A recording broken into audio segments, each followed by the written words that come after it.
Welcome to ReactNYC P9mybTARLSK. Who know what it is? Who figured it out? Just you? It's got a meaning. You know, maybe you'll get something, prize or something. But I'm a liar, so don't believe anything I'm saying. Don't believe me.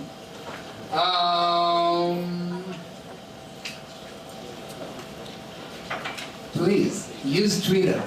Help us make this meetup awesome. Take pictures, tweet something nice, tweet something that is not so nice, do whatever you want. Let's continue and make ReactNYC, I think, one of the most active meetups in the city. Yeah, yes we are. Alright. So, all our videos are on this YouTube channel. Thanks to this person right over here. Roman, raise your hand please. Roman. Raise your hand please. This is Roman. Please, round of applause to Roman. He's responsible for all the great videos you see, the editing, the production, and we've got live streaming. How many people? Including my mother? 10. Alright? 10? 10 people. Oh, that's great. Including my parents. Hi, Mom. So, join our Slack channel. It's not only dedicated to ReactNYC, all the JavaScript meetup groups in the city, all the great ones are right there. So if you're not a member, please join. We've got great discussions over there. If you want to come and speak, we are open and accepting everyone. So if you've got an idea, even if you never gave a tech talk before in meetup, that's your chance. If you need any help, just let me know. I will introduce myself later, don't worry. Let me know, let Ilya know, let one of us know, and we will help you to form slides. I'm personally going to sit with you if you like to do a talk, and the only thing that stops you is because, I don't know, you're afraid to do your first step. So we like to welcome more people from the community to come here and share knowledge with everyone. So please take this. All right, our next events, we've got June 25, and as usual, like every 2 weeks, we will have another ReactNYC meetup early July. So stay tuned. Everything is on meetup.com. We've got a new meetup. The name is JS Pro. But this one is kind of unique because it's not for everyone. It's for people doing JavaScript for Lego. So get inside, read the details, and maybe you'll have the chance to join us. It's going to be very, very interesting. Check it out. I'd like to say a big thank you to Datadog, our host today. So big round of applause, please. And I want to welcome Ashley to say a few words about Datadog.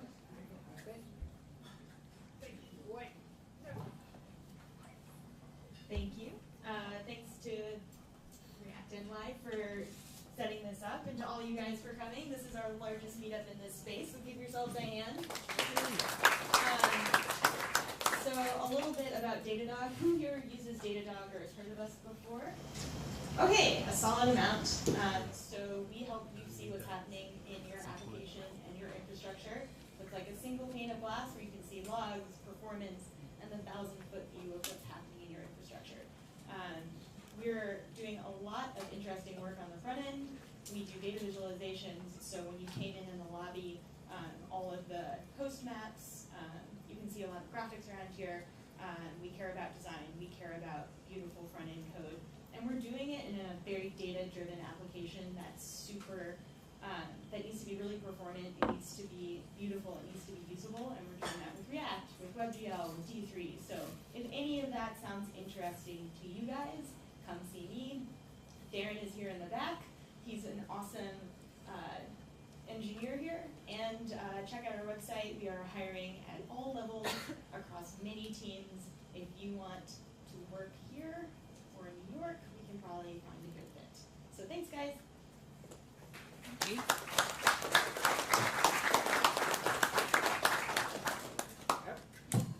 Who's here for the first time? Right. Who's not here today? No one, that's good. All right. So, big thanks to my company, 500tech. Yeah, we are behind this meetup and we really like the community and we help companies to build frontends. So if you like to talk about frontend, you can catch me later. We've got a great agenda for today. We've got 3 talks and a surprise talk. Who knows about those surprise talks? Who heard about those surprise talks? All right, not too much. That's a good thing. All right. And last round of applause is to you, because of you that you're like dedicating your time coming to each and every meetup and make this meetup awesome. So last round of applause is for you and us, all of us together. Thank you. Enjoy your time. I like to introduce you, Erin, for the first talk.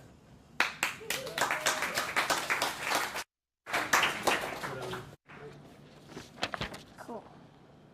I have to play it first. What? My leg? We don't need to whisper.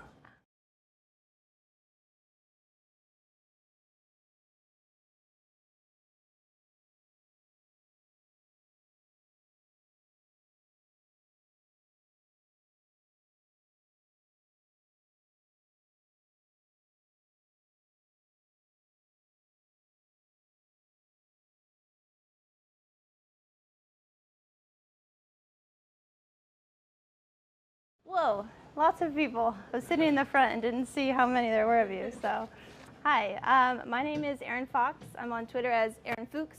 It looks like a spelling mistake, but it's not because Erin Fox was taken. So I'm here to talk about learning React Native as a junior engineer. Big surprise, I'm a junior engineer at Major League Soccer. So this was my first ever developer job, React Native job that I've ever had. Start over? Is that better? Okay. So, recap. Talking about that, and are we okay? There we go. Okay. So, working at Major League Soccer as a junior engineer is my first job ever as a developer. So obviously, the first thing that I Googled is, what is soccer? Because I had no idea. I probably played every other sport but soccer before. So I was equally confused as this soccer player was about what soccer is and how it works and how am I ever going to know about soccer, to being a new engineer on the team, not knowing where the bathrooms are, or like where's this code, where's this file, how do I put this picture in. So overall, it was just a very confusing experience. So that's what I'm going to talk about today and kind of loop in React Native. So the 3 things I'm going to go over are the basics of React Native, tips and tools that we use on my team, and some team stuff that have really like pulled everything all together. And I've been like so privileged to be able to work, like all I know is JavaScript and React Native. I've only done that for about a year now, so I don't know all the answers to everything, but I know the most about React Native. So what is React Native? I think it's important to ask that question because if you ask it and you have to explain it, that means you probably kind of know what it's about. So it lets you build mobile apps in JavaScript and React. So we have an iOS app and an Android app, but we did it together. We just built up a brand new mobile app at Major League Soccer in React Native, and it just came out this May. So it was awesome to be a part of that whole experience from the beginning all the way to the end till it was released in the App Store. So overall, what you really need to know about React Native is you know React and you need to know JavaScript. So yeah, I like to compare it to React and React Native because it's just, to see the similarities is really awesome because it's so similar. If you highlight it here. So in React Native, you have a view. In React, you have a div. React Native, you have text. In React, you have a header or an H1 tag or a P tag or a span tag. So very, very similar. The major difference is when it's rendering to the DOM, but I'm not going to get too into that. Hopefully you can see it, actually. But these are just basic create React apps and create React Native apps, so the app.js file that you could see. So for me, it was really beneficial to be able to see the differences that we have here. So when I started building out components, the best thing that I think that we worked with was a thing called Storybook. Has anyone here used Storybook before? A few? Yeah, I think it's so awesome. Because starting out, it was great to be able to build components in isolation and not have to get Xcode running up or Android Studio running up. To be able to build it in isolation in my own little part, I didn't have to break anything. I mean, occasionally you do get the red screen of death in Storybook, but it doesn't feel as bad when you're not on an actual device or a test device. So Storybook was a great thing for me and for juniors and for first-timers to really just build simple components and add props and add state and just be able to have like your own little kind of hub that you're building your stories in. So a few examples. This is like a player head that we have. You can see our files on the left. Those are all of our different components that we built out. So our strategy for building for our React Native app was build all the tiny little components, and that's what we did as juniors. So my whole first 3 months was building all these little pieces of components of the app, and it got into a really good flow. And so like for an icon. And then once all of these little tiny components were done, we were able to import them to the app to be able to see like, oh yeah, that's my button that it took me like a couple days to figure out, or oh, that's my player head that's showing up all over the app. So Storybook made it easier for a transition into before you get into Xcode and Android Studio. So Storybook was a big win for us. Next, this is probably one of my favorites, is GraphQL. Does anyone use GraphQL here? Probably more. Yeah, a few, great. So we use GraphQL, and I thought it was awesome for juniors to know because we didn't have to exactly learn the APIs fully. We didn't really have to fully understand what was going on, and with our time frame of how fast we were building the app, we were able to just do command space and see all of the data that was available for GraphQL from our APIs. So if those of you who don't know much about GraphQL, it's basically a replacement for REST APIs. It's a query-based language for your syntax-based like TypeScript.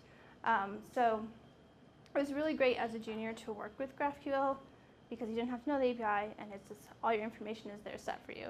And we got to use GraphQL, and this is an example of such a simple match query. Again, this is like a whole other thing outside of the app, so we didn't have to go and put our query directly into the app. We're able to test out our queries in GraphQL. Some people call it graphical, so might sound different. But it was great to be able to have this in isolation and test out the queries and make sure they actually worked before we copied the query and put it into our code base. So obviously I didn't do all of this like on my own, just like the first couple months. A big thing that we did was pair programming. I can't stress enough about how much I love pair programming because it's just great to have like a wingman with you or a wingwoman with you, and you learn a lot.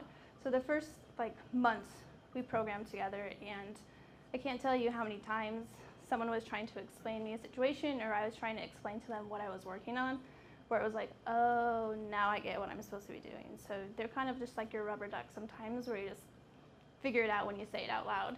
And also pairing with lead or senior devs, it was really great for them to be able to explain it. Because when they explain it, they learn it, juniors learn it, and like everyone is like just very, very happy. Oh, and then when our pair programming would get like a little out of hand and you ask like so many questions, we started this thing called teachable moments. And what that is if someone's asking a lot of questions and you're like, I don't really understand this bridge thing, or how does it work on Android and iOS, like that's just wild to me. So we would have this thing called teachable moments where we would all huddle into a conference room and ask questions. So it was a great space for juniors to be able to just be like, I don't know how this works, or what's a bridge, or like what's a view. So it's great to be able to have that environment where it's just a safe space to ask questions. Some examples that we had is we're working with Brightcove for a video player. These are just some notes. It's probably not correct, so don't pay too much attention to it if it's, yeah. But this is kind of how it went. We grab a whiteboard, write stuff out, trying to figure out what's going on, and to be able to have the different levels of engineers in there really helped like everybody learn. And for a junior, again, it's great to just be in that environment to be able to like learn what's going on. Another example, GraphQL. So this teachable moment was actually at lunch. You can notice like the fork is our happy server, and these hot sauce ketchup packets that look like they're from Taco Bell are APIs, and like jars that are databases. I just didn't understand what GraphQL was, and I learned a lot by example and metaphors and similes and things explained simply. So our whole lunch table was often turned into random things trying to figure out what they were. So teachable moments happen a lot at MLS, and super grateful for them, especially for juniors, because you learn a lot at those.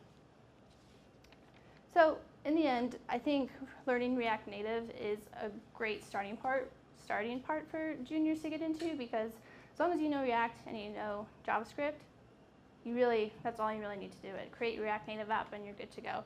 So there's a lot of tools out there like Storybook, GraphQL, that make it easier to transition into React Native instead of just full diving into the code base. So whether you're really confused about soccer or becoming a junior dev, you finally learn React Native and you rock it and you have fun. So that's all I got for you.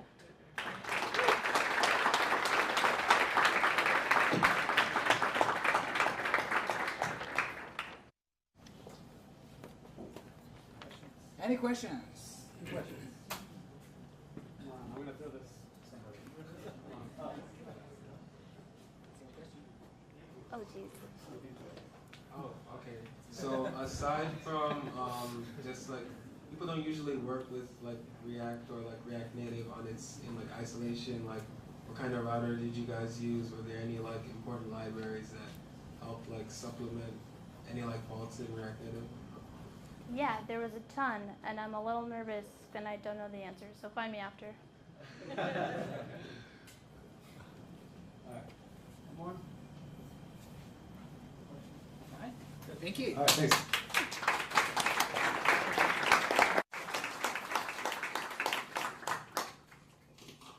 Thank you very much. Who else using React Native?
It's on you.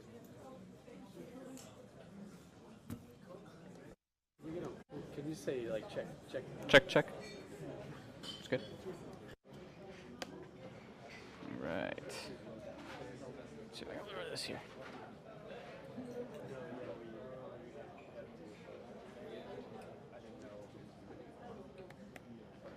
All right. Hey everyone, can you guys all hear me good? All right, cool. So my talk is called ClojureScript, a good home for React. So before I get started, how many of you, by show of hands, have heard of ClojureScript? Okay, that's good. That's a lot of people. How many have used ClojureScript? A lot less people. How many of those who have used it would continue to use it? And if you haven't, are you interested in using that at some point in the future? Even less. Okay. So that's unfortunate, but my job today is to try to convince everyone who did not raise their hand to want to use ClojureScript at some point. So a little bit about me before I get started. I am a software engineer at a company called Workframe. You can check us out at workframe.com. And Workframe is a collaboration platform for the commercial real estate industry. We're full stack Clojure, so Clojure from ClojureScript all the way up to the database level and everything in between. Because we are full stack Clojure, we get to use a lot of cool technology like ClojureScript, of course, and React, but also a super cool database called Datomic, which is an immutable distributed database. the best way I can describe it is imagine your relational database like Postgres or MySQL working like Git. So you never lose anything. You understand all the changes that have happened throughout every point of time. So that's Datomic. It's really cool, written in Clojure, something that we get to use at work.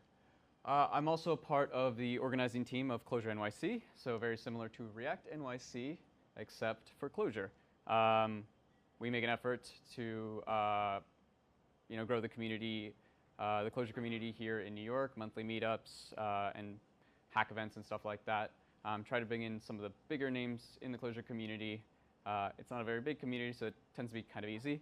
But we got David Nolan, for example, speaking at our last event. He's the lead engineer on ClojureScript and kind of a big driver of the early days of React as well. Enough about me, though. Clojure is much cooler, so we should talk about that.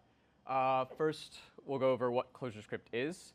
So ClojureScript is Clojure's syntax that compiles to JavaScript. So like TypeScript or Elm or ReasonML, it's a source-to-source compilation that ultimately ends up in JavaScript. However, unlike those languages, Clojure is a Lisp. It's a dialect of Lisp, actually. And Lisp was written by John McCarthy in the 1950s. His main goal was to solve some of the big problems around artificial intelligence.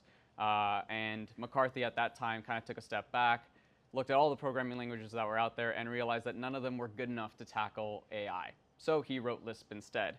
And in that process, he created a whole bunch of other things that we all use every single day as programmers: metaprogramming, garbage collection, dynamic programming, functional programming, programming with recursive functions, and a whole bunch of more. So pretty monumental achievement for a single guy working on a single language in the 1950s. And Lisp has not changed in 60 years. Lisp programmers, we like to say that if your grandmother wrote Lisp in the 1950s, she could still understand and write today's Clojure, which is pretty amazing when you compare it to JavaScript, for example, where the syntax is constantly evolving and changing, and we're learning new things as time goes on. And all of that is based on the idea of S-expressions, which I'm going to get to later, but generally S-expressions are generic representations of program as data. If you've ever seen Lisp, it's a whole bunch of parentheses. That's what an S-expression is, and I'll show some of that in a bit. Those S-expressions, like I said, are generic, so that's actually the functionality that allows us to continue to grow the language and add more features, but not change the way it looks or acts over 50, 60 years. Clojure, being a Lisp, shares code as data as its core philosophy, and it uses functional programming and persistent immutable data structures in order to kind of enforce that philosophy. So coming from JavaScript, I think a lot of you would agree that functional programming has taken a big step in JavaScript, but the language itself has a lot of object-oriented design and imperative design, and so that sort of makes it a little bit difficult or tricky sometimes to do purely functional stuff. Clojure, on the other hand, is functional at its core, and so a lot of the things that you end up doing in React feel a lot more natural and idiomatic, and some of those things I'll get into later. But the last thing I wanted to touch on is the Clojure compiler, which is a code-to-code compiler written by the team at Google, and it's used on all their major web projects to create their JavaScript files. So Gmail, Google Maps, Google Drive, all of those things go through the Clojure compiler. It's probably the most advanced compiler that exists, at least JavaScript compiler. It yields super fast, super small, highly compiled code. If you were to compare it to Uglify, which I think is probably the biggest JavaScript compiler that most JavaScript developers use, it will absolutely kill it in terms of performance and size. But that comes with a big caveat. In order to use the Clojure compiler to its best nature, you have to write really, really ugly JavaScript. And so what ClojureScript does is it gives you the Clojure syntax, the super high-level, nice syntax that ultimately writes to that ugly, ugly JavaScript that the Clojure compiler needs. So we get all of the benefits of a nice language and the benefits of a highly performant compiled code. It's worth saying also that the Clojure compiler ships with the core library, things like string manipulation, A11Y, PubSub, WebGL, a whole bunch of other stuff. So it's really nice to have that stuff kind of baked directly into the language itself as well. This is ReactNYC, so I wanted to show some React code written in Clojure. So these are a couple components written in Clojure. That's what your typical Clojure code would look like. And as I said before, you'll see a bunch of parentheses everywhere. Those are S-expressions. Again, that's the core part of the language. It allows for extensibility and that sort of stuff. So I think that Clojure brings a lot of stuff to the table that no other compiled to JavaScript language does in quite the same way. And it's what I think makes React development in Clojure super enjoyable. The first thing I wanted to go over is, of course, immutability. That is huge in Clojure, one of the main things. And it's because we program in a functional mindset. And when you program in a functional mindset, you tend to work with values instead of pointers or anything like that. The easiest way I can sort of describe this is numbers, right? You have the number 1, and that is value. And if you add another number to that, you have the number 2, right? That's just a new value. You haven't changed the number 1. You're just now working with the number 2. And as functional programmers, we want to be able to use that simplicity with all of our things, not just primitive values. We want to be able to use that with big collections like arrays and objects and even more complex things. And we want to do this because it makes thinking about our programs a lot easier, right? It's so much easier to think about values versus mutating pointers and moving those things around. And Clojure does this by giving you these things called persistent immutable data structures as all of the collections. So there is no collection besides a persistent immutable collection in Clojure. Because we only have persistent immutable data structures, whenever you update a data structure in Clojure, we get a new value. And the way that works is by constantly copying these structures. So if you think of an array-like structure, let's say one that has 1, 2, 3 within it, and you wanted to push the number 4 onto that array-like structure, what Clojure will actually do is take that 1, 2, 3 array, copy it, and then just give you a new version with the 4 on top of it. And so if you've dealt with copying large data structures, you're probably thinking, how is this possible? How can you do that in a performant way if that's what all of your data structures are? And the reason Clojure is able to do that is because it has this idea of structural sharing. So if you look at our 2 array-like structures up here, we have A and B both defined. And you'll see that they share more than 50% of their structure, right? They both have 1, 2, 3 at the front. And Clojure has realized that, the writer of Clojure has realized that and said, hey, let's take a step back and actually just share the memory for 1, 2, 3 across the board. And so whenever we make changes to collections in Clojure, we are copying them, but in reality, we're only reusing that little difference that we made. So in my previous example, pushing that number 4 on, the only new memory penalty we've paid is for the number 4. We're actually reusing all of the memory usage for the larger array. And that's everywhere across the board with Clojure. So you get all of the benefits of values without any of the memory implications. Under the hood, that uses a structure called a bitmap vector tree. In Clojure talk, that's just a vector. It was invented by Rich Hickey. It's an algorithmic data structure. Rich Hickey is the writer of Clojure, by the way. And it got copied into a whole bunch of other functional programming languages, Scala, Haskell, a bunch of other big ones, because it's actually really, really good. I'm not going to go into the implementation too much because it's a little bit complex, but it basically works by taking binary bits and then using them as an index to quickly find values.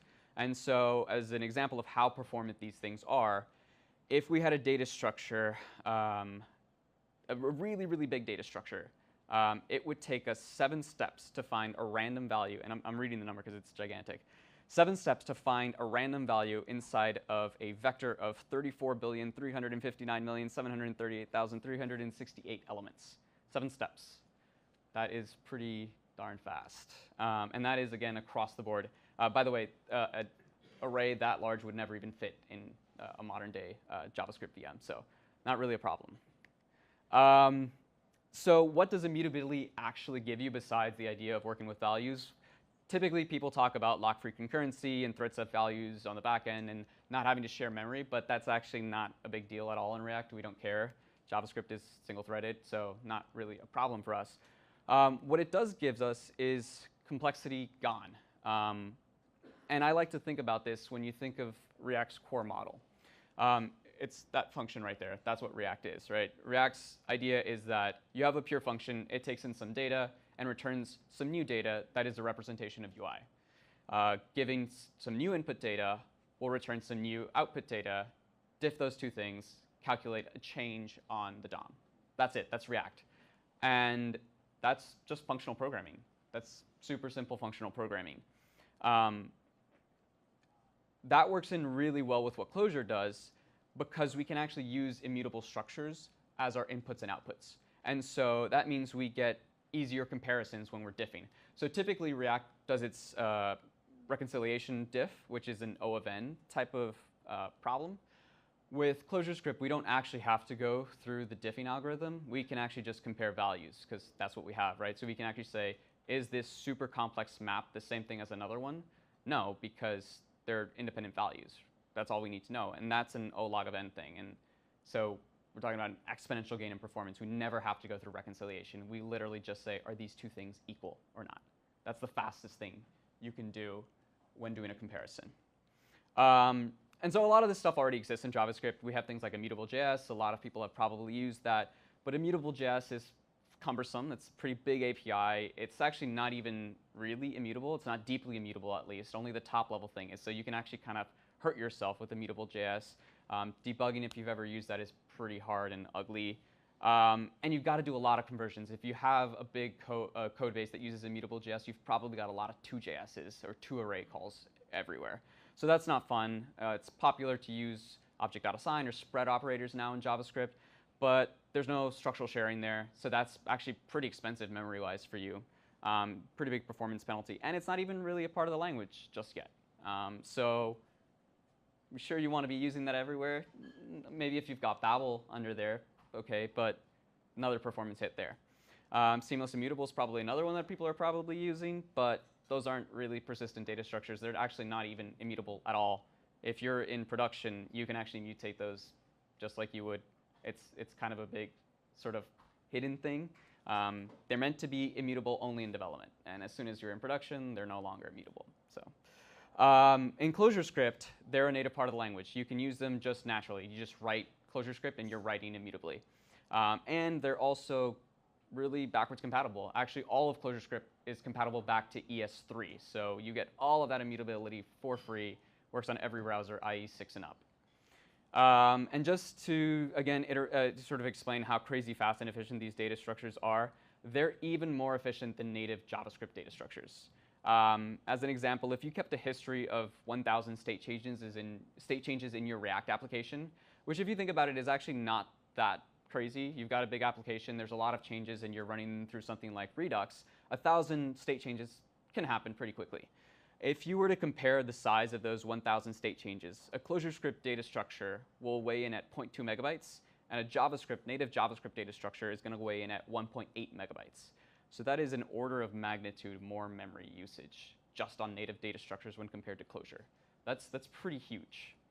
So all that stuff is cool for performance and efficiency, but there's also practical benefits. If you've seen the original Redux talk, you saw Redux DevTools and timelining or whatever they call it, time traveling, and how cool that was. If you look at the code, it is not pretty and super complex. Clojure, you get that for free. 30 lines of code, you've got time travel debugging because it's all immutable, it's all functional. There's nothing special about this. You're just writing standard Clojure code. It feels natural. So you get all of that kind of stuff. And what I mean to say is this stuff just fits in with the way that React wants you to program. The other big thing is natural state discipline, right? Where we want to not be stateful with our applications in React. That's what we're constantly told to do. And in Clojure, there is no such thing as state. You can't use state. You can, but it's an outlet. You're not supposed to use it. By and large, state doesn't really exist too much in Clojure. And that's because, again, it's a functional programming language. So it's all about inputs and outputs. When you think back to that React model that I mentioned earlier, that's React too, right? Inputs and outputs. So they both really work well together. One kind of fits in directly with the other. And all of that stuff is great because ultimately our programs are more deterministic that way. We can just think about them and they work the same way over and over and over again, no matter what is happening. This makes our stuff really easy to test, really easy to think about, more importantly. And my boss always says that good code is code that you can look at 1 year later and still understand what's going on. And that's the exact same thing with Clojure code. And it's not only code that you can look at 1 year later, it's code that you can run 1 year later, and it's going to work exactly the same way. So I have a little bit of time, so I'm gonna pull up a video if I can. Let's see, yeah. So this is a ClojureScript demo for an application called CircleCI. It's just CI, web-based CI tool. Written in ClojureScript, they're going to serialize their entire app state right now. So giant data structure serialized to a string in Clojure. They're going to copy that state, jump over to another browser, paste that state in and get the exact same UI represented in the new browser. Completely exactly the same. You'll see even their cursors are going to be in the same spot. The things that they've typed are in the same spot. And that's the power of Clojure.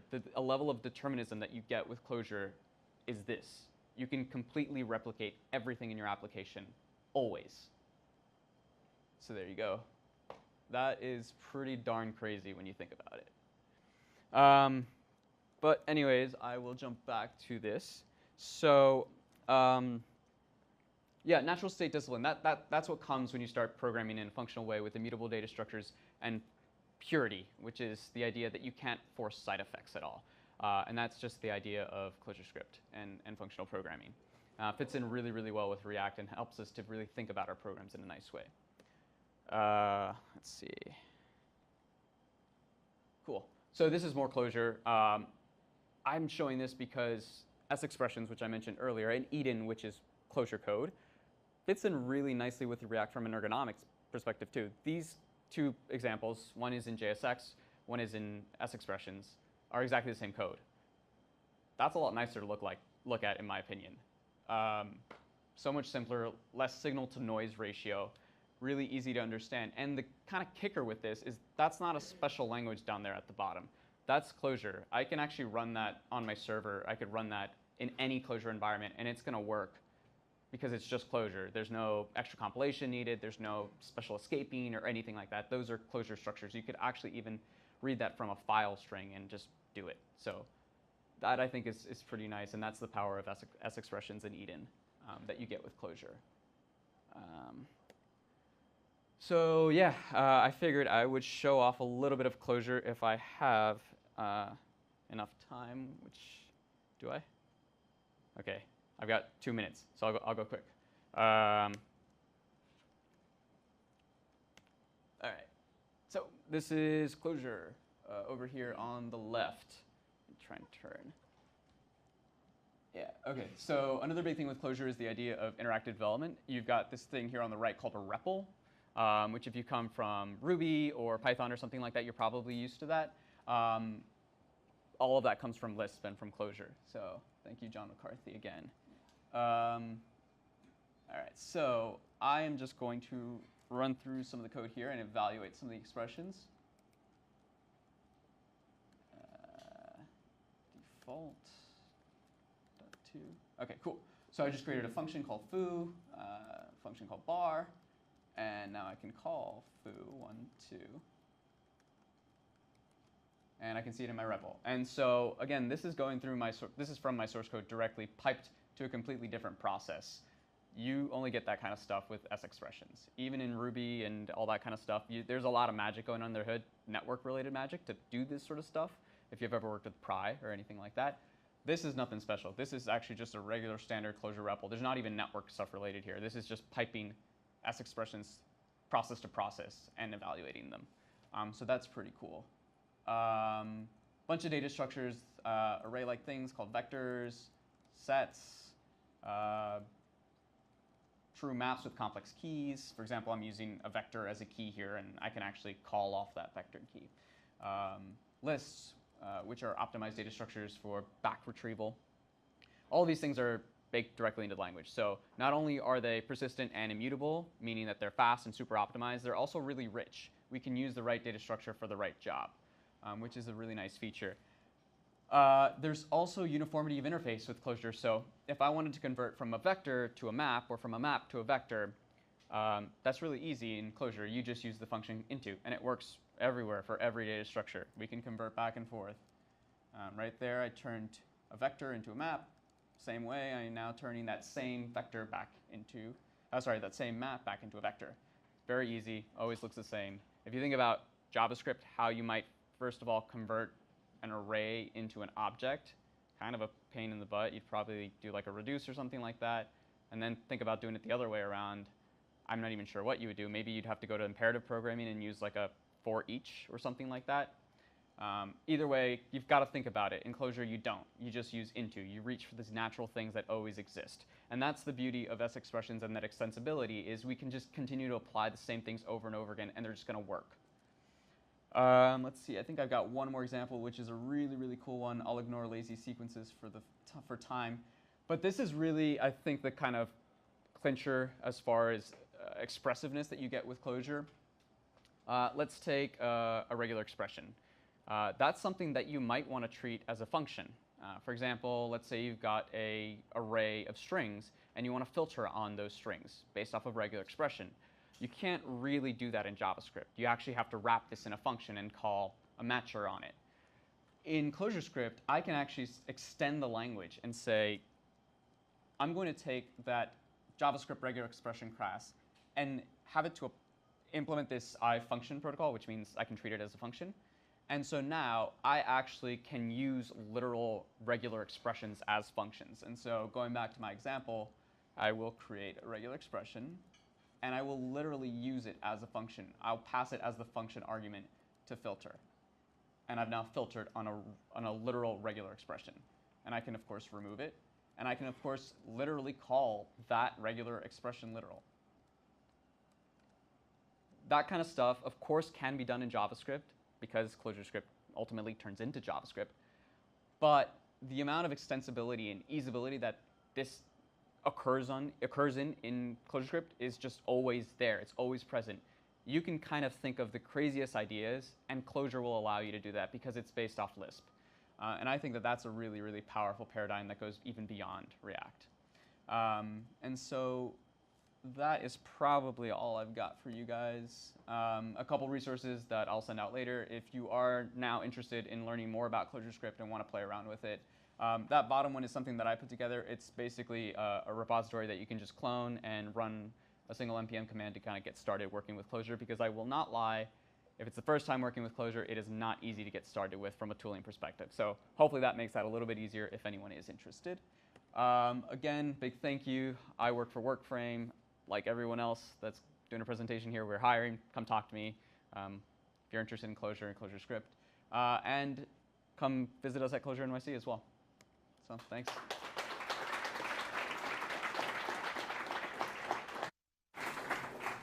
Questions? Anyone? Questions? Questions, please. Questions? Questions? No questions? So easy. So. Hey, I'm curious. You mentioned that it can be a little bit hard to get started with Clojure. What would it look like to say use Create React App and use Clojure in conjunction with it? Yeah, so there is nothing like Create React App in Clojure at all. If you wanted to use something like Create React App or really any other React application, there's a really great tool which I linked to called Shadow CLJS. And the entire goal of that project is to make working with regular JavaScript and ClojureScript kind of in conjunction super easy. So that's a project that would help you get started. If you, for example, already started with a React application, if you wanted to do a whole new ClojureScript application, it's hard. And I would kind of point you towards the repository that I put together. Another question? All right. Cool. Thank you. Thanks.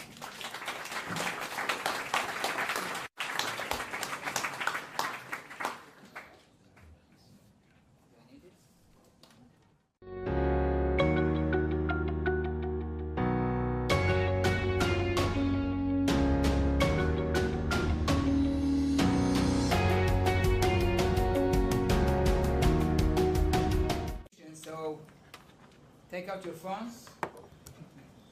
Get ready.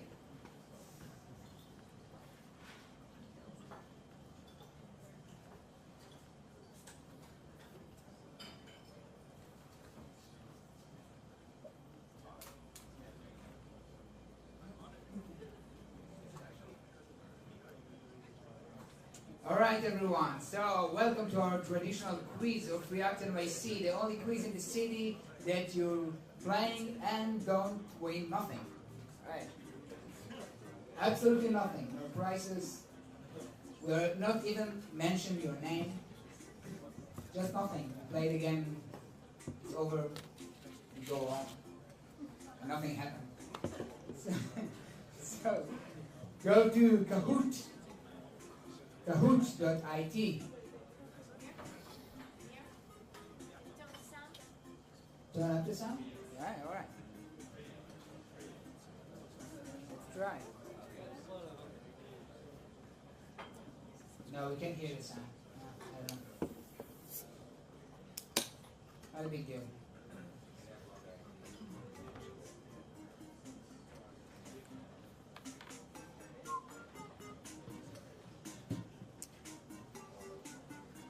The rules are very simple. Who's still trying to connect? Alright, we'll give you 20 more seconds. I'll count down. 20. 12. Not from here. Go right there. Alright.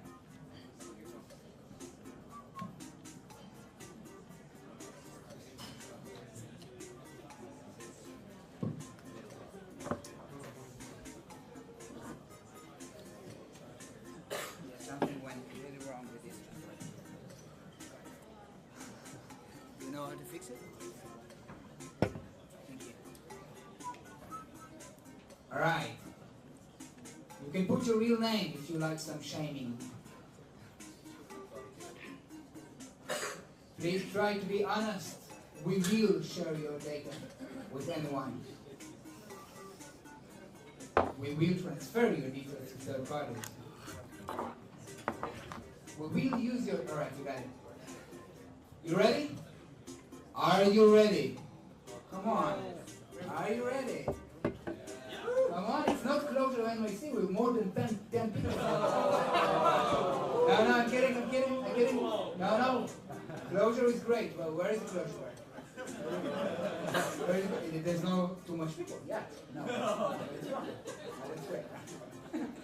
Alright, let's start our Kahoot. You will get 20 seconds to answer the question. Alright? Get ready, stretch yourself. And let's get started. Do you know React? This is an easy one. Alright. Remember the rules, don't look into the cat eyes. You got some superpowers.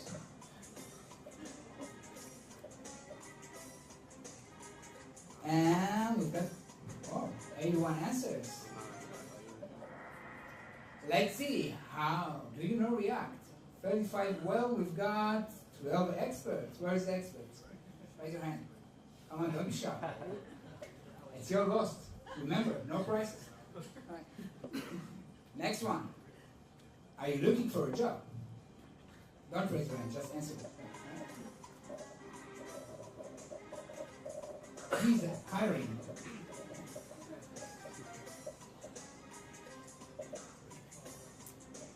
More answers than the last question. Interesting.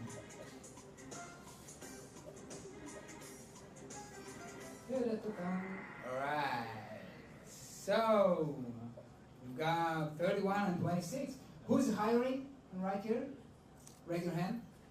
Everyone else who's looking for a job, look at them. Alright? We'll get a break. Talk with those people. Alright? All the hiring people stand near the pizza. What's left from the pizza? Next one. This one is interesting. My favorite. VS Code or Web Store?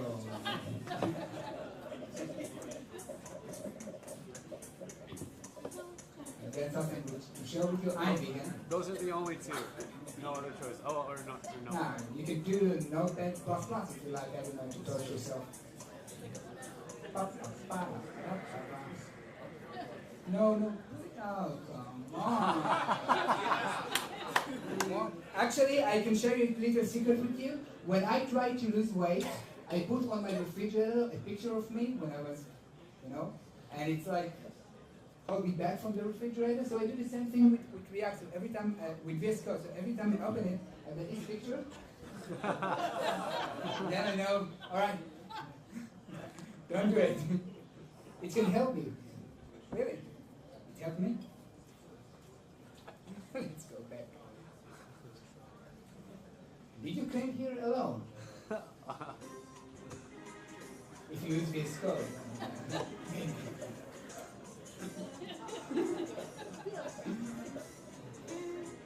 Friends from work. Be honest, it's It's anonymous. No, I'm lying. We know everything about you. You're just pulling your private data from your mobile devices right now. Sucking your data. Alright, I'm a developer, got no social life. This is our social life, right? This is our social life. It's much better, believe me. How old am I? It's got nothing to do with the meetup, I'm just checking something. You or us? No, it's got nothing to do with it, I'm just, I'm not holding my stomach.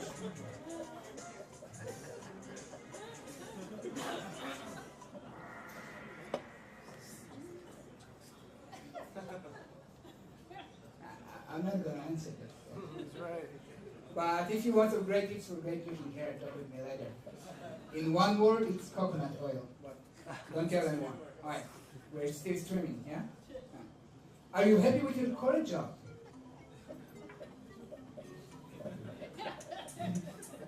It's a terrible picture. No, what are you doing anyway? I mean, look, I've got 5 fingers. If you press the red button, we can help you. Alright, we've got 16 people seeking for help. Alright? Catch you later. Why do you come to ReactNYC? This is our traditional question.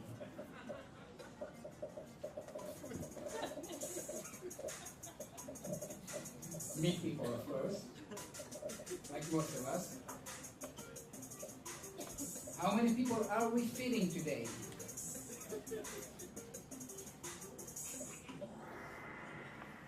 And yeah, 24, it's keep growing. We are so happy to feed you guys, yeah. We get 2 meetups every month, which is great. We have pizza and beer. You can take what left from the pizza. All right, thank you very much for taking a part of this quiz. All right, so big round of applause for you. Anyway, we're going to take a break.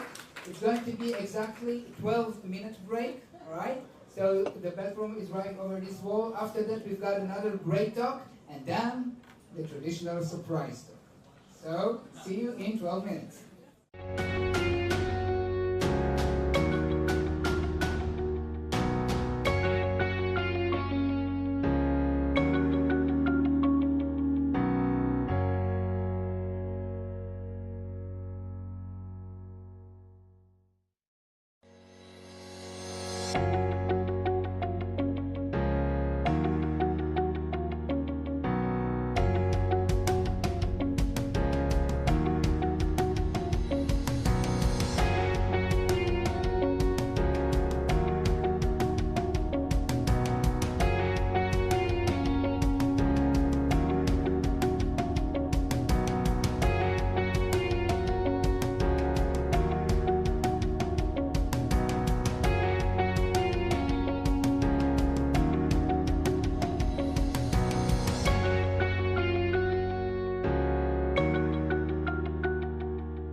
All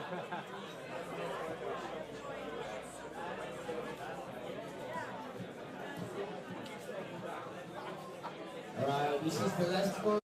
Proceed, you want to proceed?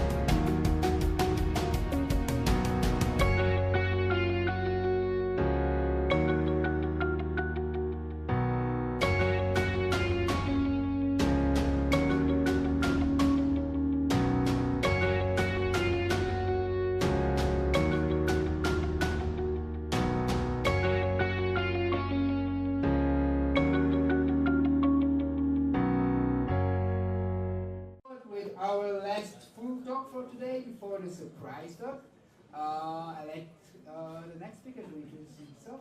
So let's give him a nice round of applause. Yeah? Great from San Francisco. Right? San Francisco.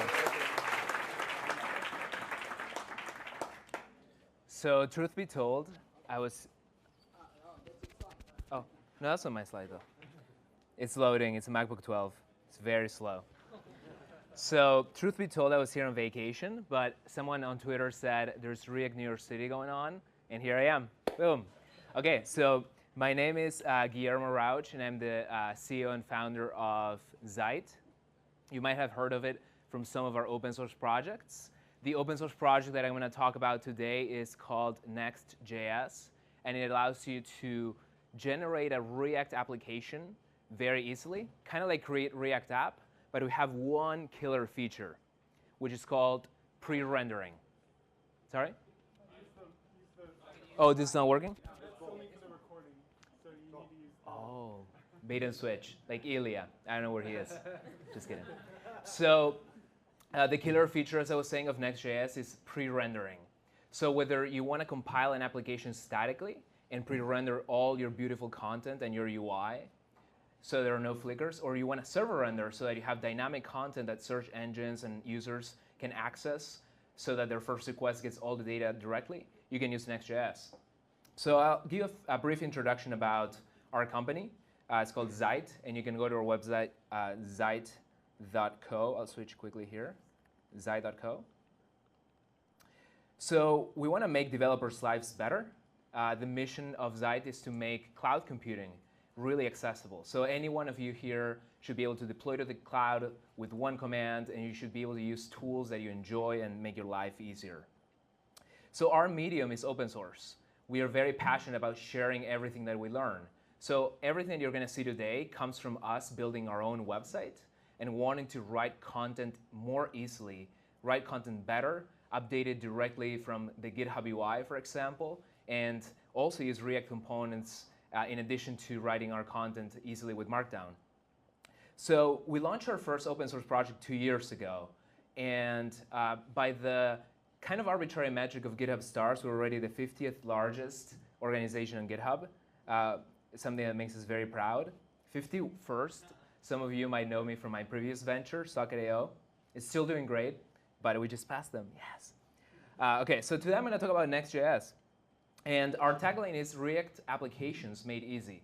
So it's a very general purpose tool that allows you to build applications and websites.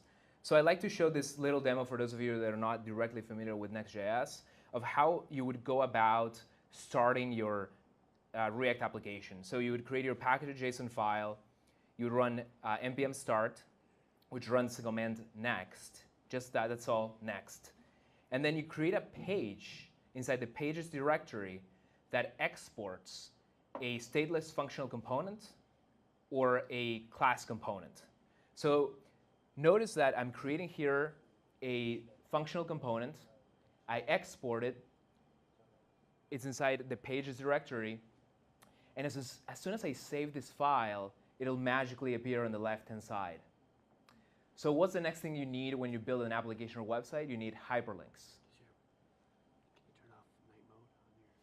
Night mode? I've been advised to turn off night mode. Oh, wait, I might have flux. All right? And night mode is off. And your eyes are going to suffer. Just kidding. It wasn't rendering anyways. So, as I was saying, you need hyperlinks, and Next.js also makes that very easy. It just gives you a link component. And why is it amazing? Because you don't change the way you write React applications.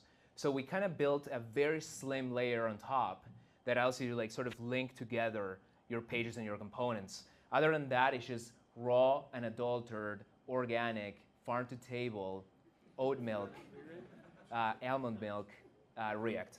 Great. So Next.js in numbers. 25,000, actually almost 26,000 stars. I sort of got to measure other things that aren't stars. I don't know why it's so obsessed about stars. 400 plus contributors, lots of releases, lots of commits, lots of forks, not sure if this is good, lots of pull requests. And we we inserted a GDPR uncompliant header. Just kidding, I know about GDPR. That shows the Next.js version, and we crawled the internet, and there is almost, this number is outdated. There's more than 10,000 live applications already out there. It's great. There's one Vue.js alternative for those that have sneaked in that love Vue.js. It's called Nuxt. So we recently launched Next.js 6.0 with a strong focus on making it slimmer, actually. So if you're familiar with the serverless world, there's a strong pressure for your applications to be smaller and boot up faster. So this is something that we're watching and taking care of very closely, because we want Next to be very future-proof. We want Next.js to be very slim and not add a lot of bloat on top of what you're doing. So we reduced a lot the number of dependencies. We sped up boot up time, which is really nice for when you're doing server rendering. So your application can come back alive from sleeping very quickly. And we improved page lookup a lot. So like, as I showed in the beginning, you have a pages directory where you put your entry points that also do code splitting of your React application. We improved page lookup times a lot. We're also doing a lot for integration testing and security testing. We've had a few path traversal vulnerabilities, actually one that was reported by HackerOne a few months ago. So we decided, okay, we need to take a look at this more closely, and we did a lot to have this really robust integration test suite, and we improved our code conventions via Flow recently. So one of the other things that's really neat about Next is that it allows you to run one command to export your application statically. So you have your pages directory that have all these entry points. You run next build and next export, and boom, you get a bunch of HTML files and a bunch of code split entry points of JS bundles that make up your application. So in the past, for those of you that were familiar with Next, you used to have to declare a route map on your config. Not anymore. The only thing that you have to do to export your application statically is next build and next export. And if you're getting lost in this spaghetti of commands, I'm going to show you at the very end an example of combining static exports with Next and Markdown, which is the subject of today's talk. So JSX is really great in the sense that you're basically just embedding your content directly into JavaScript. For the most part, for example, I wrote my blog, ReactNYC.com, as a Next.js application that also server renders and does all that fancy stuff. And I wrote it all using Markdown, JSX. So just raw JSX. And if you want to see an example, you go to github.com/reactjs/blog. So if you go to pages, as I mentioned earlier, the pages file system structure determines your default URL structure, which is a really neat feature. So 2017, it's hard to forego efficiency. 2006 in review. So let's go to 2016. Oh no, it's in 2017. Okay, GitHub. So 2016 review, and if you go to it, it exports obviously what? A React component. But what it did is it also used a ton of JSX for writing my actual post. And actually it's kind of nice because I run prettier on top and it's easy to edit. I didn't mind it personally, but my coworkers did.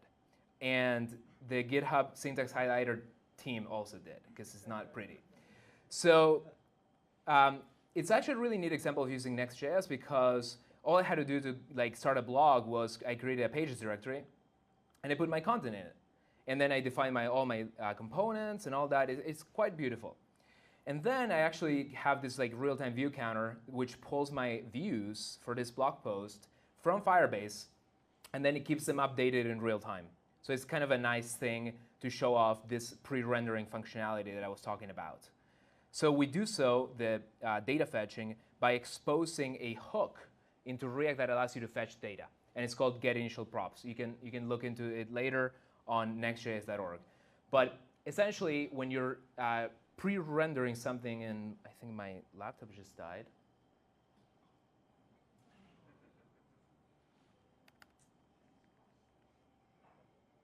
So while it comes back from the dead, hopefully, when you pre-render something, you also want to activate your data pipeline. So if I'm going to a blog post, in this case, my data pipeline is fetching the number of views that the blog post had. And there's a lot of other examples of fetching data at the pre-render time that are very useful. I'm going to try reconnecting my dongle. The issue is that I have two nested dongles situations here, and it's impacting. Let's try this.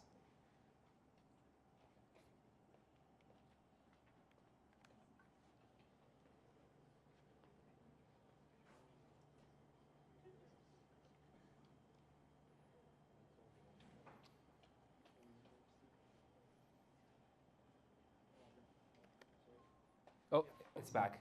Oof, it's saying that it's not charging. Could it be that we don't have an official Apple charger? Now we do. The official Apple charger is arriving. Congratulations. Thank you. Close. Oh, I think we're good. Thank you. I think we got an even more powerful one. Thank you.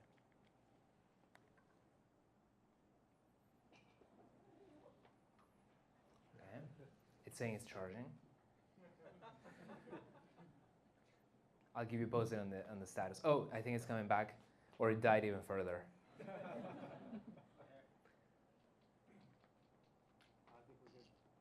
Oh, are we? Okay. Maybe it's because it's both plugged into the.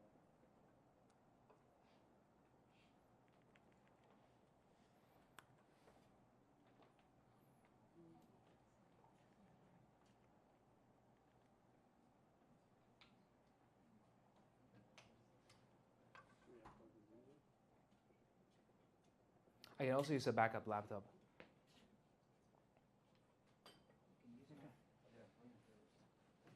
What do you need, just a browser? And yeah.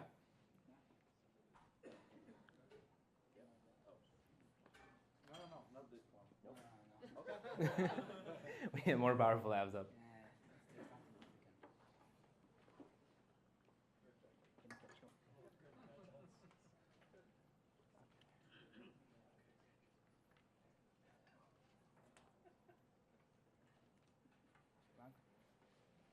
Do you have Git? No. That's all you need. We're back, everyone. So as I was saying, we have the ability to fetch data dynamically in addition to rendering your components. So I'm going to quickly reopen the website. Okay, so if you want to dive deeper into starting your next React application with Next, just go to nextjs.org. We also have this very sped up video of building an entire PWA from scratch with Next. So it kind of walks you through a similar example of what I was walking you through earlier. As you can see, just we mix and match components and we link pages together, and that's all there is to it. So JSX is great, and it allows us to define very rich components. But when it comes to writing a lot of documentation and blog posts, some people prefer writing those in Markdown. And even though I was hesitant in the beginning, I kind of started to understand why people would want to do this over time. So an example of that is, first of all, when you clone a repository, we have the ability to just serve a bunch of Markdown files .md files, and the barrier to entry to that repository is basically nothing. You don't even have to know JavaScript, React, anything. You just go to that. So for today, we put together a little example of a repository using this technology that we call MDX. So what is MDX?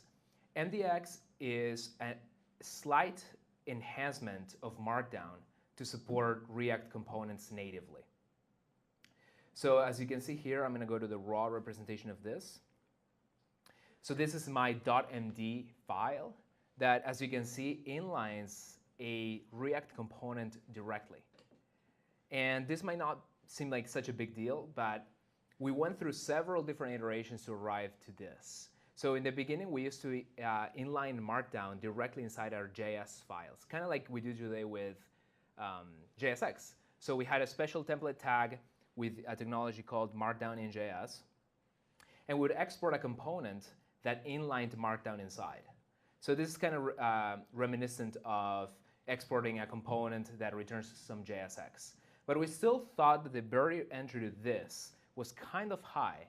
So you have your JS file, and sure, you have your Markdown content inlined, and some other people do it through a Markdown JSX tag, but there's still a bit of a barrier to entry. For example, you couldn't really use code blocks because the template tag here doc would conflict with the code, and so you would have to escape special characters inside the template literal. So it was kind of messy. So once upon a time, and this is basically what my keynote talked about, I tweeted, what about importing components? Actually, this is great. Twitter can replace my entire presentation. So what about importing things directly inside Markdown? So sort of turning Markdown into JSX, or mixing and matching them. So I wrote a Spectrum post about that. It was kind of like a code golfing idea, sort of, okay, is this a bad idea? Is this a good idea? And I was showing people how we were doing it at the time, which was with Markdown in JS. I was saying, okay, you have to import your components, and then you have to export. And I was just showing the scaping hell, let's call it, scaping hell of, for example, inlining a code snippet. So I enumerated some concerns that I had with that, like, it's harder to lint it, it's hard to make it look nice. We can see this well. Can I use your terminal? Okay, great. So, etc cat led, just kidding. Actually, nowadays this would be worse, but okay. So we're gonna clone it. I'm gonna clone it in the root directory. Oof. What's that? Oh, okay. We got appled again. We got appled with the dongle, and we got appled with this. Today's not great. Okay, so let's just go through an imaginary demo. So the first commit that we made is basically bootstrapping the project.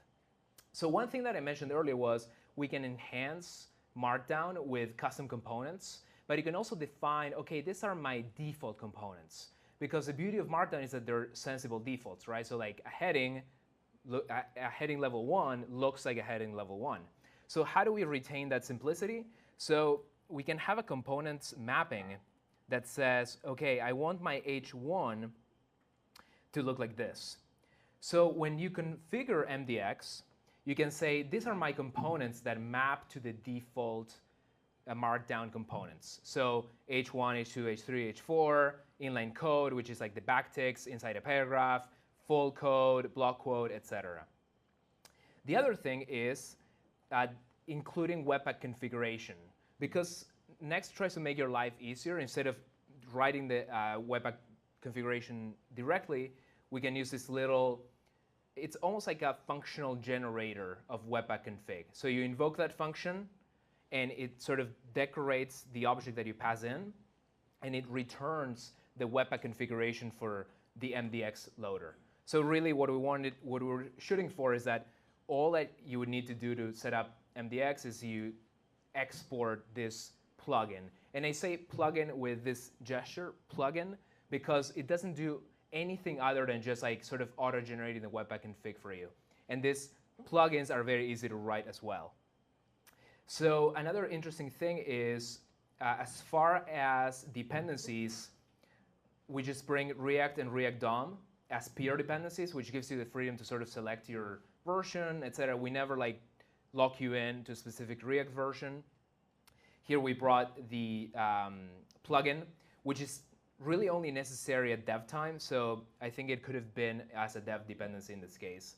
And then again, these things try to be not get in your way, so they tend to require peer dependencies. So the peer dependencies of the next MDX plugin is bringing the MDX loader and the MDX core runtime. And then comes the fun part. So let's go to the link again.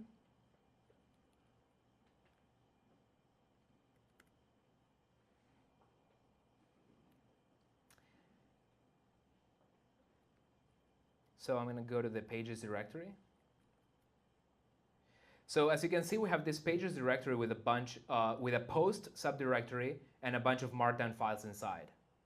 So if I go to any markdown file here, you're going to see that it automatically mapped to my, in this case, JS file. But my JS file, all it's doing really, it's importing my markdown component. So if you're familiar with JSX and how it sort of desugars to React.create element calls, you can imagine that the markdown, the MDX loader, desugars your .md file to a JS file that exports a component that uses a bunch of other React components inside. So that's the beauty of how MDX is implemented. It literally knows about the entire, and I think literally was well used there because it literally knows about the entire specification of Markdown. So you can say, this heading, we can transform it into, we can desugar it to a JSX element h1, and then we auto-generate and import h1 from our components list. So it's very straightforward, really, of a transformation. Everything compiles down to a component, which is a building block of React. So here I have next and mdx.md. And when I was cloning the project, I was going to show you branch by branch or commit by commit. We started with this super basic component that just writes React with a heading and a subheading. And then over time, we actually enhanced these two examples with more goodies that MDX gives you.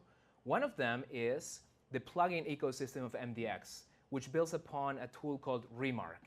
So in order to enhance your Markdown, all you have to do is bring in Remark plugins. So I'll give you an example of a Remark plugin here. So we have a guideline at Zeit that all our headings have to be properly capitalized according to the Chicago Manual of Style. I did not create that policy, but I like it. But what I didn't like was people complaining to me, oh, you didn't apply the blah, blah, blah capitalization thing. So a coworker of mine actually went as far as creating a website for it. So you can capitalize with style. So with doesn't get capitalized, completely arbitrary, but beautiful. So when we were looking at enhancing our Markdown-based workflow, we were like, okay, we can do all this awesome ahead of time compilation things, okay? Because we're processing the Markdown ahead of time, we're compiling it to JSX. A lot of web components that do Markdown things, in many cases, go as far as shipping a Markdown parser to the browser. Whereas we take the side of doing as much work as possible at compile time so that your users just get the content, right? So when we have this .md file, notice that the testing subheader is not capitalized. But when it actually gets compiled, we use the Remark capitalize plugin. So how does that happen? I'll show you really quick. So because we leveraged the Remark ecosystem, we didn't have to reinvent a Markdown plugin ecosystem, which is really neat. Not all of them work like super out of the box, but this one worked perfectly because I think we actually created it. But most plugins work really well. Some of them just don't have proper, yeah, I guess we created it, sorry. But it's great. So the only thing you have to do is that when you have your Webpack configuration and you load the loader, you can give it an extra set of plugins. So in this case, we're giving it remark capitalized. And I'm going to show you the commit for that as well. So I'm going to go to the root of my directory and next.config.js.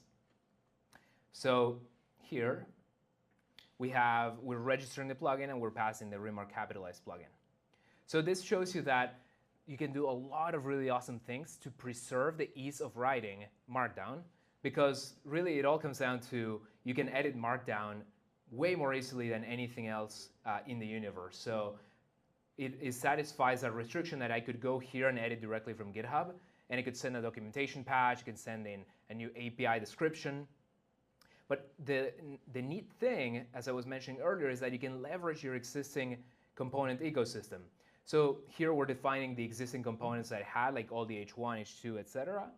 But I'm going to show you a really cool example. I think it's this one. No, it's the other one. Using MDX. So the Google Map. We created a map component that uses the React Google Map library, and then we're just embedding it here. So earlier I mentioned that Markdown gives you a lot of sensible defaults. It also allows you to inline HTML directly, which we support. So we compiled non-capitalized HTML elements to regular JSX elements. But in this case, because it's the uppercase and because there's a matching import, we're inlining the actual Google Map super cool interactive component here. So if you're thinking about your content writing team and how to make their life easier, this is it. However, there's one extra nice thing we could do that we're working on right now. So I remember in the Spectrum thread where all this was born, which I think is a nice historical ref, someone mentioned that it'd be nice to separate actually the actual component rendering from the storage of Markdown, so that the Markdown would be completely dumb, let's say. So we can still preserve that property, and it's sort of a trade-off of being extra declarative or being sort of magical. So one of the things we're experimenting with is using the web components syntax. So you would use something like this, Google Map, and then you wouldn't define your import, but you still have a component mapping configuration file where you can say Google Map matches this. And then you could store this even in a database. It doesn't matter where. So there's a little bit of a trade-off between, in this case, if you clone the repository, you can completely reproduce everything. You can find where the components are declared. You can edit them. You can hot code reload. But if you still want to preserve a CMS type workflow, you could still do that, because you could retain your CMS editing workflow for your content teams. And then you would tell them, we have all these tags, and then when the tags get stored and then fetched by us, we can remap them again, and we can say, okay, the Google Dash Map element matches this component, and so on. So it's a slight improvement in the Markdown way of doing things. But really, we're giving you and you would get rid of maybe that. So it's a slight trade-off. Like if you want like a complete declarative approach like this, or a more less strict mapping of components to raw elements. So the final thing of this example was I was going to clone it, and then I was going to run npm run build, which executes next build and next export, like I showed in the beginning of the presentation before the laptop died. And then what that does is it gives us an out directory. And our out directory contains the exported application. So every page becomes a directory. And every entry point becomes an HTML file. So what's happening here in this example that I deployed to now is there is an HTML file there. So this is a completely static application. And all we had to do to deploy it was run one command, now. So if you want to learn more about how you would go about deploying such a static application, go to now.sh. So this example is, again, what I would have run on my own terminal. You go to a directory, you run now, and you get a hyperlink that looks like this.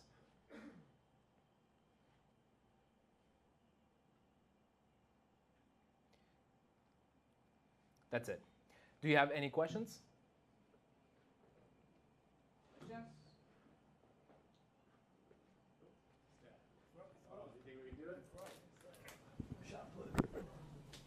Oh, nice. Hello? I did not expect that to be a microphone. I was just wondering about what it's like to manage or work in a decentralized team. I think Zeit is decentralized. Very decentralized. Yeah. I mean, so much so that I've never met this person for Pine. So I think actually this is, and he doesn't even work for my company. He works for Clearbit. So this is, I think, kind of the workflow that we want to create. In fact, we've been taking this path of documenting specifications and RFCs within our team before we even build anything. And it's been super successful. As I said, it actually surprised me that from initial tweet to create to a specification, 3 days passed. So I think in order to scale a team that is working on so many different complex challenges, this kind of transparency and this kind of specification-oriented approach with conversation is super, super useful. So I think what's happened traditionally, and I think I love Slack and we use it a lot, is that most things start with the conversation, and then maybe this actually never happens. So I think it should be the other way. And over time, we've actually implemented a lot of soft policies of let's move all the challenging stuff to GitHub issues that you spend quite a bit of time thinking about and writing. In fact, the React team and like a lot of people that have worked at Facebook and then have come to open source continue to use this model of using their internal groups. I think the asynchronous, thoughtful, long message-driven communication approach sometimes is better than the maniac GIF emoji, just one word per sentence, enter. That's what I do. I think it's better than the Slack approach. But I think both are complementary. So I think this is an example of something that works really well for us. Cool. We write RFCs and then we get critiques. Last question? So, hi. I really like MDX. I'm wondering, I noticed that you are going towards very declarative. And this is the first time I heard about the web components idea, which is interesting. Do you ever see any like logic or state in MDX itself? We try to avoid it. For the most part, I think it's been a really healthy pressure towards making super simple components, super straightforward pages. Because when you start with just Markdown, you don't have as much of a temptation to like include all this like complex set of components and like statefulness and all that. We actually, by design, kind of took away the possibility. I mentioned here that we could use slots. So what I wanted to avoid was the idea of passing parameters down, because I thought that it would kind of force you to go more in that direction and take away from the simplicity of writing Markdown. But there is one interesting way that you can sort of introduce a lot of dynamic data without taking away from the ability to write stuff that is very easy to write, which is using this idea of slots. So I think I mentioned it here. Oh, no, I mentioned it as a reply to myself. Yeah. So Javi Velasco, who works with us, had written this application called React Tunnels. So it kind of works like web components as slots. So a lot of the ideas in web components are actually really great, by the way. So the idea is that you kind of define placeholder elements that have nothing, and then they get populated by the outside. So let's go back to my example of like, I wanted to like include a dynamic count of views. One way that you can do so with Markdown would be in a very, in a way that kind of retains all these nice properties, would be that, sorry, I clicked the wrong thing. I keep thinking that I'm logged in so I can edit it, but I can't. So here where you say an h1 tag, you could say an h1 tag slot. And then, or in the case of the way that React Tunnels works, you would give it an ID, like slot ID views. So if you rendered it naively, it would be a no-op. So the slot would be empty. But if you render it with something that provides for it, it works like new React context, basically. And you just populate it externally. So I think it's a good balance between like sort of maintaining this idea of like Markdown is super easy to write, and actually creating an artificial barrier between like the people that are super focused on the content and the people that are focused more on like the implementation and like UI guidelines of that content. So I think it's a nice purposeful abstraction and division between the state and like data propagation and super easy to write Markdown. That's why I was saying that like this is a very nice thing to do if you want to be super declarative, but you also have the ability to override elements externally so that it's just the content. The downsides, and this is something we're exploring right now, is like people still need utilities to lint, people still need utilities to type check, right? Like you don't want to is marker shown to miss the n and nothing complains until you get to compile time. So the nice thing is you can still do all your compilation logic because this is sugar to JSX. You can then run the JSX through Flow compiler, and Flow compiler will tell you, hey, is marker show without the n doesn't exist. But that's the current space that we're exploring. Okay, how we can make this as simple as possible, but not lose and miss out on all the nice things of a strict flow-aided, for example, JavaScript, which will complain to you about making mistakes. Any other questions? Okay.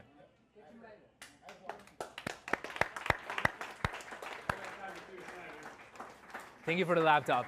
Lifesaver. Amazing. I mean, great presentation without a laptop, without slides. Without Git. Well, without Git, yeah. Actually, if you mention Git, what? Turn it on. Which one? Ah, this. Oh. It's very sophisticated. Can you hear me? Yeah, the truth about Git that the other day I just opened up Git and I saw this one right there. So I was very, very afraid. So I thought that Microsoft trying to like get into my MacBook through Git. So the first thing I did is just uninstall Git from just to be sure. But, all right, look, we've got a situation because if you've been on the last React meetups, I was the surprise meetup. I mean, there was a host and an MC, and I was like a surprise. I'm not in the agenda, doing something nice, but now I'm the MC, so that's a little bit of an issue. So I've got a solution. Just a second.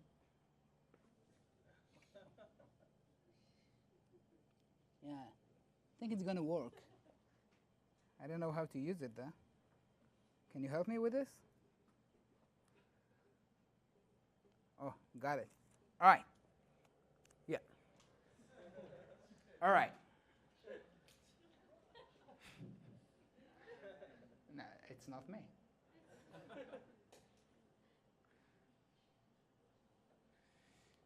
So, no, I can't really make an accent. So, we talked about GitHub. Hi, everyone. All right. Yeah, it's not going to work. Come on. That's the problem with it. Anyone understand in masters? All right. Good evening, everyone. Thank you for having me. So we talked about GitHub, and as we all know, Microsoft just acquired GitHub. So I like to take a moment for this because this is very important for all of us in the community and the open source community. And I want to share with you a tradition.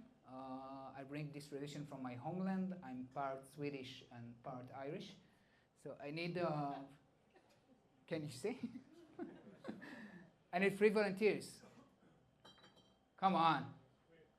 Yeah, come here, all right. We're just gonna take a moment, all right, for, yeah. Come on. Just make noise. Yeah, I'll tell you exactly what to do. I just want to, it's something very personal. I just want to play a little tune that my grandmother used to play when something wrong happened. So by the end of the notes, all right, I'm going to play traditionally. You just blow the horn. We all say goodbye to GitHub, all right, and move to something else, all right? Are you ready? This is tradition, please, don't laugh. We are a very inclusive community. This is clean, right? Clean? Okay. All right, be sad.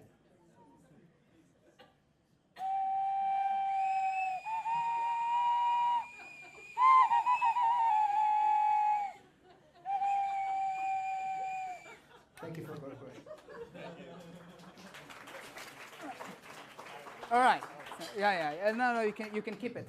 I just found it on the street. I don't know who blew it before. So. But that's the same thing about this microphone full of germs. So if you ask any questions, please visit your doctor. All right. I want to talk very quick about design pattern and React, specifically about the design pattern named Memento. And the reason for this is this person. Are a few familiar with this person? Ilya. Yeah, Ilya Gelman. He's, most of the time, he's the one who's hosting this meetup. He's also my boss and the COO of 500 Tech. And the reason I mention Ilya is not here today, as you can all see. Actually, he's not in the US at all. He's on a business trip far, far away. And Ilya really like functional programming and flow and all of this stuff, but he's not here today. So I'm going to use TypeScript with React and talk about something that is very object-oriented. Yeah. Just to do something interesting. I mean, most of the time it's just we sing the same code, so let's try to do something different. How many of you familiar with a design pattern named Memento? None of you. Great. Only one, yeah. He worked with me, so he saw me preparing the slide. No, actually, that's a good thing because a lot of us today in modern front-end, we forgot about this thing called design patterns. And like they're there for years. And for every challenge that we've got, there's probably a way to do it. There's probably a very well-defined way to do it. But most of the time, we're not familiar with it, which is very sad. So hopefully, I'm going to show you a design pattern that came from, I don't know, at least I think 20 years, at least. It's called Memento. And it's coming to solve this problem, not the movie. Have you seen the movie? Yeah. Have you seen the movie? Great movie. Yeah, check it out. How do I restore an object to its previous state? Now, if you use Redux with React, I mean, not a big deal. We don't have. We try to extract the state out of our components, keep it in our store. You can take an action and restore it. Not a big deal. But what if you are not using React? So let's try to do something interesting in this like 10-minute maximum. Let's try to implement like a very hardcore object-oriented design pattern in a hardcore object-oriented way and see how we can implement this Memento by the book. All right? Sounds good? All right, cool. So first of all, the terms. And this is the original terms. And of course, we can use the other ones, but let's go with it. The originator, all right? This is the component. This is the origin, where the origin state is. We need to implement an interface to create and restore mementos for itself. So if you like a component to support an undo feature, it needs to implement some kind of an interface. It needs to know how to restore a state and how to save a state. All right? Make sense? All right. The memento itself is just the state that we extracted from the component. This is our memento. We want to take it out of the component so we can save it somewhere and restore it later. We're going to save it in an object called caretaker. Now, all right, you don't need to use the original names, but if we're here to learn about like antique design patterns that are very relevant, let's use the original names just for fun, all right? But this caretaker is just like a cache object. And the whole reason of this existence, I mean, why do I need an object called memento and another object called caretaker or whatever if all I want is just to hold the state and then restore it? It's all about encapsulation. I don't want to literally touch the component. I want the other part of my app not to be aware of the component internal state. I want to communicate with this object. I want this third-party class, this caretaker, to run the show. Make some sense? Let's give it a try. All right. So if you want to create a React app with TypeScript, but you're afraid and you don't know how to start, just run this one, create React app, and add this flag, script versions React script TS, and you've got a fully working project with TypeScript. So it's not a big deal. Let's open a code editor. Not this one. Yeah. All right. So right here I've got the enemy. I've got the React app created with Create React app, but with TypeScript. So let's explore what we've got here.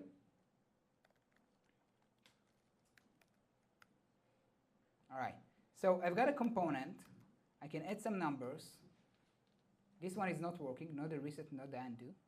What I really want to do, I want to be able to calculate some sums, very simple. I want to be able to reset the values.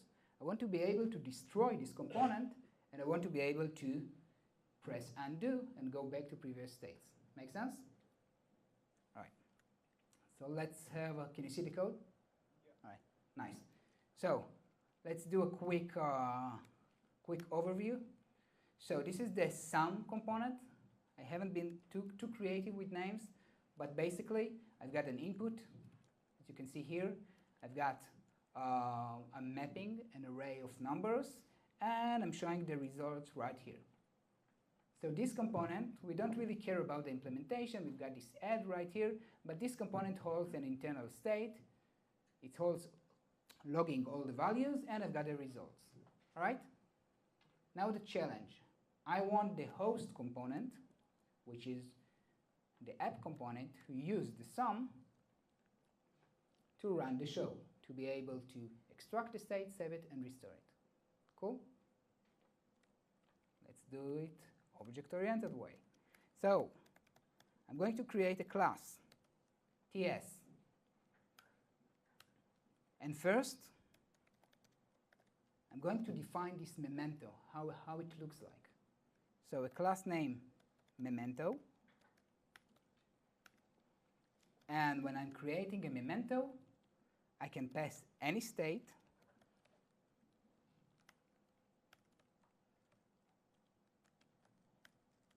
But I'm saving the state as a string.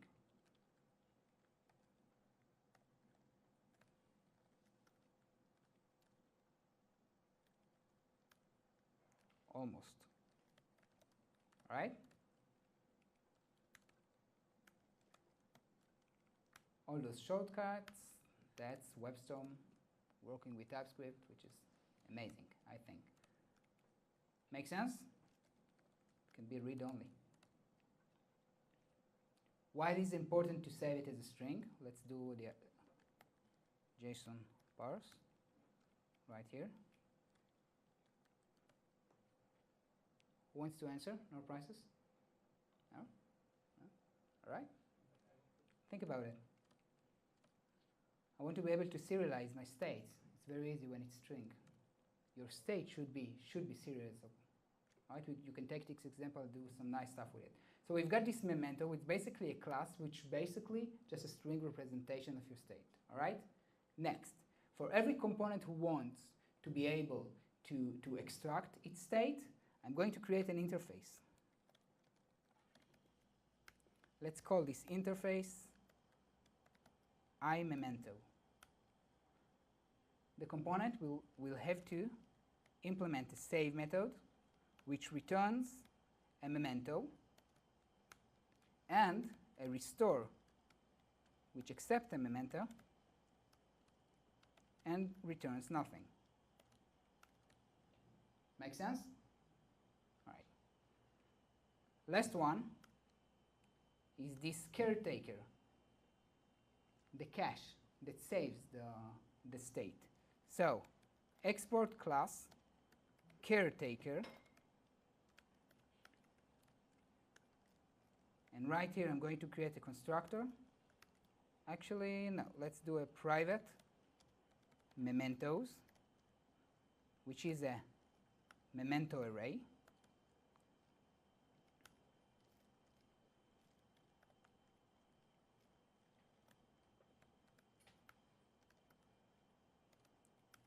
We can do it in one line.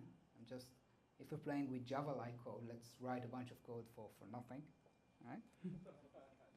Why not? All right, so add memento. We'll take a memento and just push it these mementos. Let's push the M, and the other way around. Get memento. We'll return a memento, and we're going to return this mementos pop.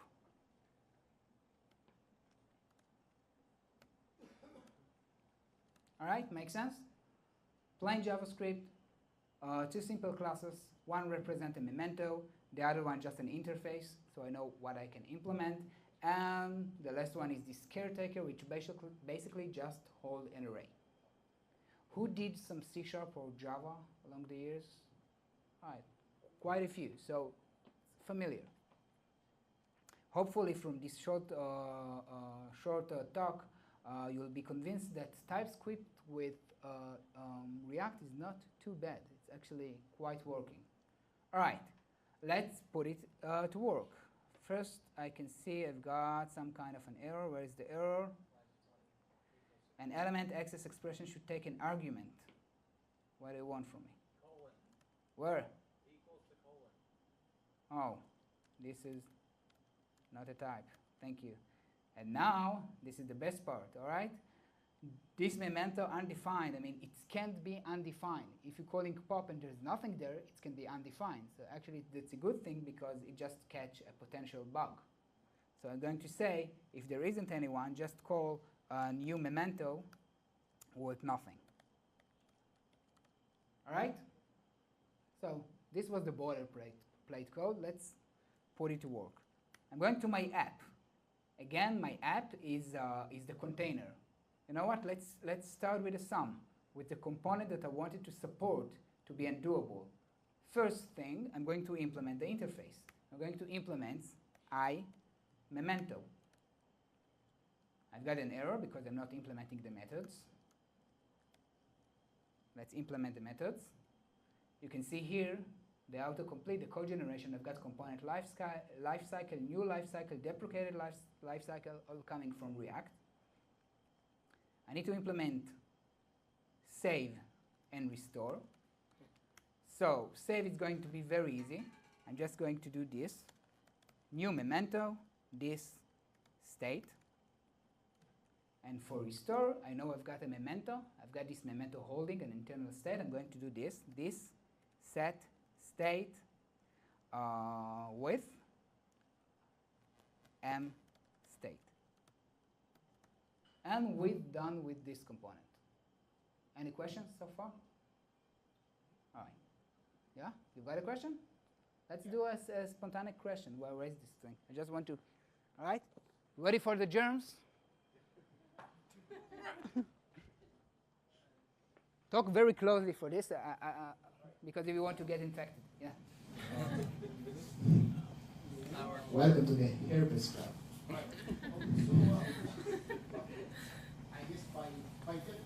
I guess the pillow is not working. Just shut it out. So by definition, a memento data structure is supposed to target a single object, right? And you mentioned something about serialization to target multiple objects. All right. How does that affect the efficiency and performance of the data structure itself? It's not very efficient, but I don't care. No, the question was, is there any, I mean, what about the efficiency of this data structure? Basically, it's just a string. I'm trying to keep my data in the front end as little and neat as possible. And this design pattern, anyway, I'm not going to use it on any data structure. It's going to be used very specifically in very specific places, like a form, for example. You've got a form, and you're filling everything up, and accidentally you did a reset. You went to another page, and you want to restore everything, and you don't want to put everything on your Redux state. This can be a great pattern for this. All right? Let's move forward. So our sum component implemented the interface, and we don't need to touch it anymore. We're going to our container, our app component that wrapped the sum component. And right here, what I did, I took a reference to the sum.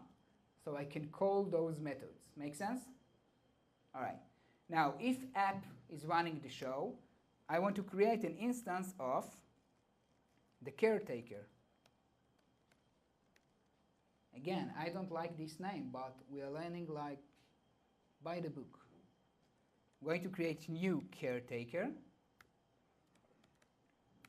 something like this. And let's implement reset. So it's going to be something like this. I need to check if I've got a reference.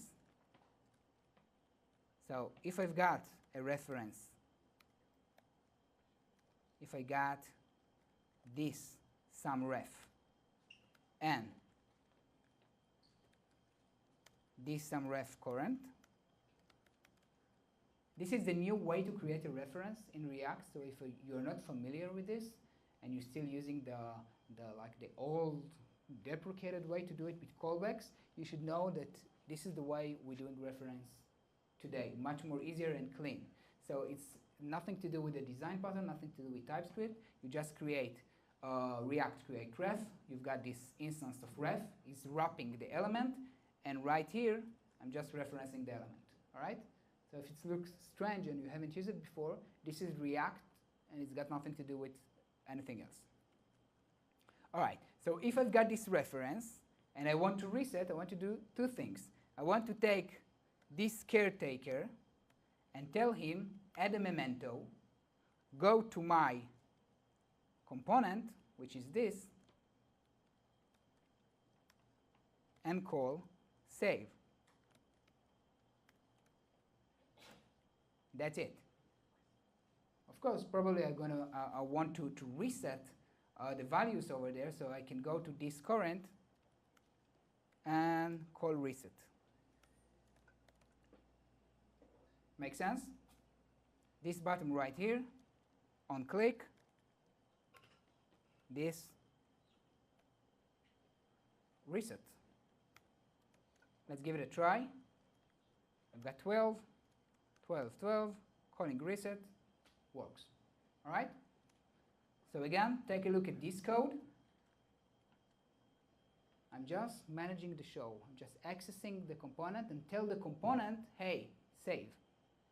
And the component is responsible to give me back a memento. All right? And I put this memento somewhere else on the caretaker. Now I can destroy this component completely. All right. Restore. Or let's call it undo, because this is actually what we're doing. Undo. And for the undo, let me do this check. You can make this code much prettier, but I'm focusing on the pattern right now and not trying like to build some kind of utility function around it. So the undo should be easy.